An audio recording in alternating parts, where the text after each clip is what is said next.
నేను మీకు ఈ రోజు ఒక ఆయిల్ అయితే చూపిస్తున్నాను. దీన్ని యూజ్ చేస్తే మీకు అయితే డాండ్రఫ్ రెడ్యూస్ అవుతుంది, హెయిర్ ఫాల్ కంట్రోల్. దీంట్లో మనం యూజ్ చేస్తుంది మందారం ఆకు, మందారం పూలు, గోరింటాకు, కరివేపాకు, మెంతులు, కొంచెం కోకోనట్ ఆయిల్ అండి. మా మమ్మీ అయితే ఈ వీడియోని చూపిస్తుంది, నేనైతే వీడియో తీస్తున్నాను. ఫస్ట్ మనము అలోవెరాని కట్ చేసుకోవాలి. ఈ తోలంతా తీసేసి చిన్న చిన్న పీసెస్గా అయితే కట్ చేసుకోవాలి. చూడండి మా మమ్మీ కట్ చేసి చూపిస్తుంది. ఇలా అయితే కట్ చేసుకోవాలి.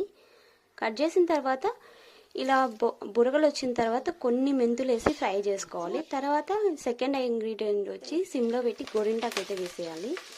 అది కొంచెం బురగలు వచ్చినాయి చూడండి.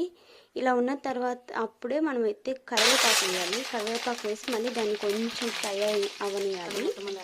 తర్వాత మనం ముద్దమందారం ఆకు, ముద్దమందారం పూలు, ఇంకా మిగిలిన అలోవెరా కూడా వేసేసి అన్నీ బాగా ఫ్రై చేసుకొని కలర్ చేంజ్ అయినంత వరకు అయితే ఫ్రై చేయాలండి. ఇదైతే మేము ఆడించిన నూనె కాబట్టి కొంచెం నల్లగా అనిపిస్తుంది. ఆయిల్ అయితే 2-3 డేస్ తర్వాత కలర్ అయితే చేంజ్ అయిపోతుందండి. అంతే అండి. నా వీడియో నచ్చితే లైక్ చేయండి, షేర్ చేయండి, కామెంట్ చేయండి. ఉంటా అందరికీ బాయ్.